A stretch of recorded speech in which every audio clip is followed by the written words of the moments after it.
that actually kind of leads into a question I have is, I mean, your fiction obviously is bending the genre a little bit in certain ways, but do you subscribe heavily to the notion that the zombies are kind of the backdrop that propels the story along, and it's the humans that really are the characters, and because you want to see what they're going to do, rather than, you know, just people, undead creatures ripping innards out and chomping down on people. Right. Well, yeah, as you say, I think unless it's just going to be a spectacle, right? We're going to see feeding frenzies, and again, you can't. I don't think you can sustain that for very long. I mean, even in a traditional zombie film, you know, the feeding frenzy comes at the end, and that's sort of again, that's what one segment of the fan base looks for, and that's what they crave. But again, the story has to be about something else. And I think Walking Dead is one of the best examples of it being about the survivors. Again, if you choose to go the route that I did with smart zombies, I think that's a different direction. I don't know. I don't even know if it's going to be a successful direction. Maybe nobody wants to read about these, but I had fun writing Lucy. I think she's one of my favorite protagonists. And that's taking it in the direction of, okay, they're actually going to be POV characters. We're going to see their side of the story. We're going to feel sympathy for them. That's a different direction. And I suppose there are probably other directions people haven't thought of yet for what to do with it. But as I say, if you're going to do anything extended, whether it's extended for a novel or extended for a long series, you're going to have to have something other than the spectacle. Absolutely. Does anybody have any questions? I was going to say, we should actually, at first I'd like to say I didn't recognize you. It's been, I think it was 2006 or 7, I met you at Rock and Shock, and me and my ex bought Gospel of the Dead, and I started reading it, and it was an awesome book, and then she got it in the breakup, so I never got to finish it. And when you're reading the book, I'm not a normal smart zombie fan, but I like the way you write, and it's really good. And my question is, since this is the third book you read for, is there like a progression of like them learning to read, or is it just they read? Okay, see, that's I really like the way you write, so I think I would like to read your books. But it was just kind of like weird when they can articulate that much off the bat. I'd like to have seen the the progression of it. So, but yeah, I really enjoyed the way it was written and everything. And like I said, what I read of it was great. Well, thank you. And I didn't Rock and Shock was one of the first conventions I went to. And I do mean to go back, especially. Well, that's where I'm originally from. Me and her went to school here, and we decided to open our business and stay in Pittsburgh. So awesome. And I would say, I mean, the second book, they're smart, but they're not able to talk yet. Only Truman was mentioned there, but he's not in that scene. Truman's the only one, and again, he teaches himself to read again. So it's, again, I was playing around with the idea of, you know, if you're a zombie, and this is all taking place 12 years after the takeover. If you're a zombie and you've already killed everybody, or they're all barricaded into places, you don't have much to do. Yeah. So I assume, and you're still sort of human. So I just thought you'd probably sit around and try to figure stuff out. I like it because sort of remember things. I'm actually I've gotten to the point where I loved zombies my whole life, and I've gotten where I just think they're too saturated, the market. Right. And like even Walking Dead's good, but I couldn't believe I'd ever see a show like that on TV. But I like that they evolve, like you said, Bub and Big Daddy and everything, and just with the zombies, it's like everything is zombie. Like even maybe some people in the room might get upset when I say this, but even like the last Romero zombie movie was awful. I thought survival. It's like it's just like if the king of zombie movies can't do a good zombie movie, and it's just like everything's saturated. I think that's cool that you're evolving that way, because it's changing it where everything is staying the same, of just the same. Yes, and I do think traditional fans fans of traditional zombies do worry. I mean, again, as you say, we're pleased with the success, and we never thought we'd see a television series about zombies. But I think some people are nervous that is there too much exposure? Is it too mainstream? I suppose. I shouldn't just say zombies. It's horror in general. Yeah. It's extremely mainstream now. Yeah. I mean, And I suppose zombies look at vampires and think, well, we don't want our zombies to end up like that, right? Yeah, We don't yeah, want them to we sparkle. want them We to don't want the sparkle. zombies Yeah, to sparkle. No we sparkle really- zombies. It's wrong enough. yeah. But I think about, what's that one commercial? The computer drops and that causes a blackout. And then Toshiba satellite. Yeah, I think that's a really good use of the zombie because everybody gets it, right? We get what it's about, Yeah. and it's funny, but we only get what it's about because we know what zombies are and how they I are know it's supposed to pretty. take over the world. It's funny when horror are going into commercials now. Like I saw the Rob Zombie Woolite commercial. I was like, really? Yeah. Wow, Would you I consider haven't that seen selling out? Doing a Woolite commercial? They're As playing- if he isn't rich enough anyway. That he needs to do a Woolite commercial. Well, I assume the Who is rich enough too, but you Yeah. hear their songs on jingles all the time. Yeah. But this gentleman's been waiting so patiently. Oh, sorry. Your question leads into my question actually. Being that like zombies as well as any kind of monsters are just really a mirror of us as humanity, do you think the reason why zombies are so big right now is because as a culture we always think we're more and more introspective as like the 90s and the 80s and the 70s and the 60s and so forth? Is that why you think they're so big right now?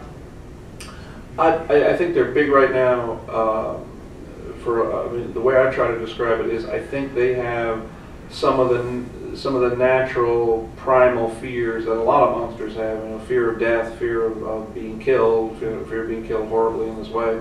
So they kind of have that as their baseline, and that's why they would appeal, like any monster would appeal.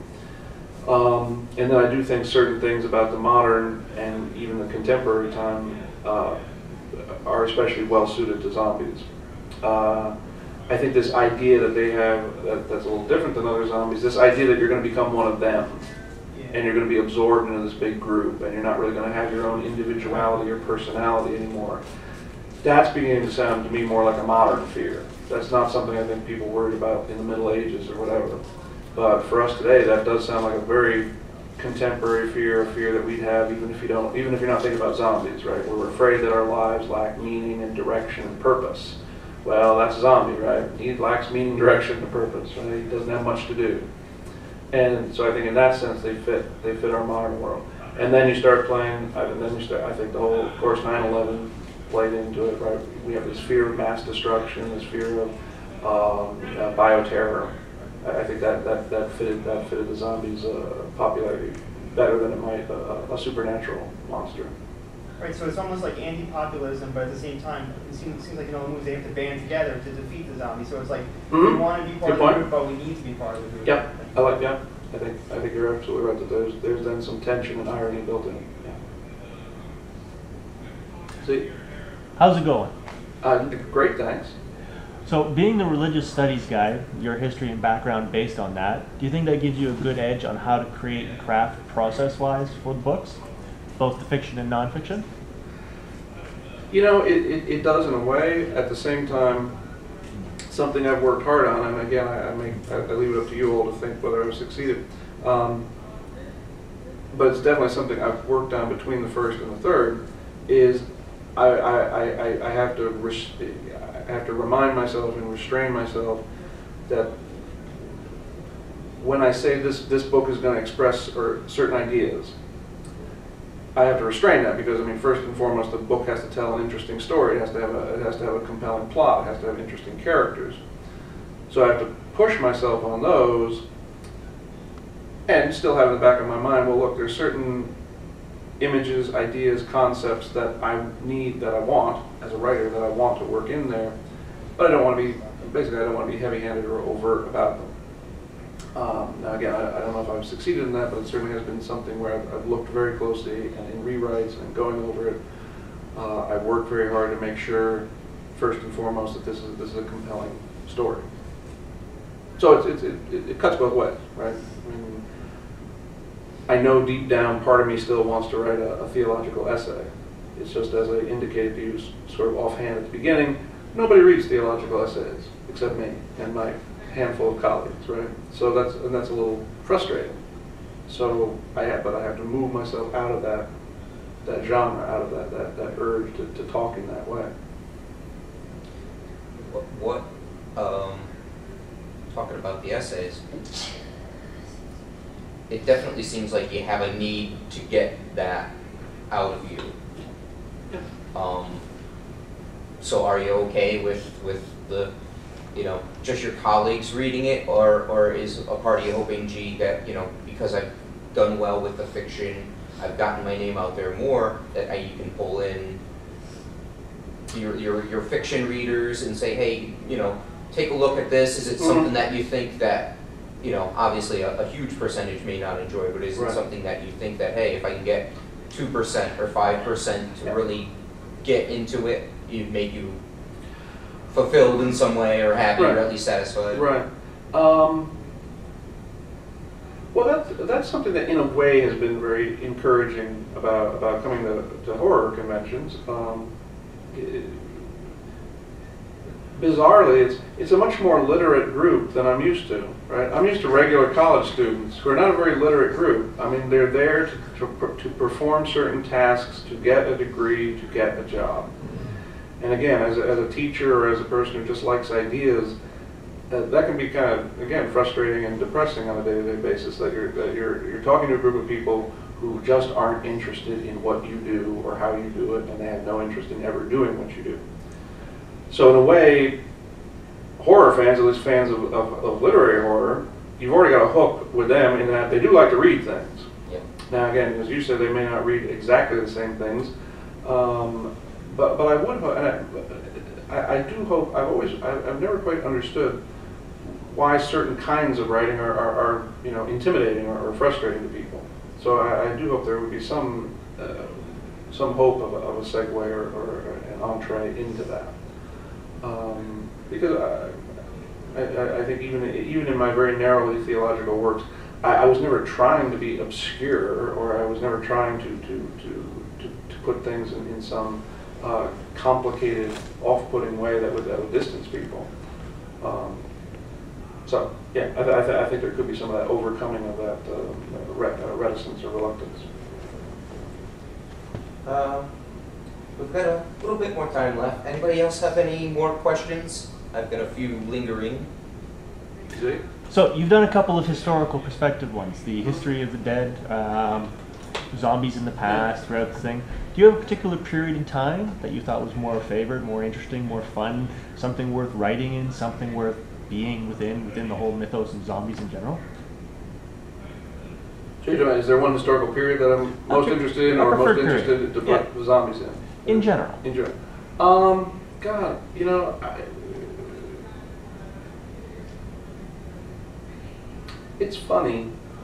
I think any of us would hate to live in the Middle Ages. I think people in the Middle Ages hate to live in the Middle Ages, right? I mean, it's nasty, dirty, painful affair. But in the things they wrote, in the handful, you know, the 2% of the population that was literate and could write things, the things they wrote and the way that they looked at the world, I for some reason I do still come back to that. I mean, and it is such a different world than ours, especially religiously and socially, in terms of gender relations. It's just a real. It's hard to believe it ever existed like that.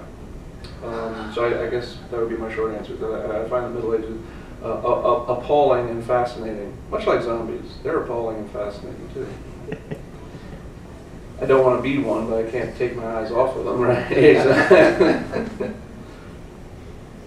Well, probably lastly, is there any new projects on the horizon? Anything that you want to talk about? Anything that you'd really like to promote and let people know is coming up or is out right now?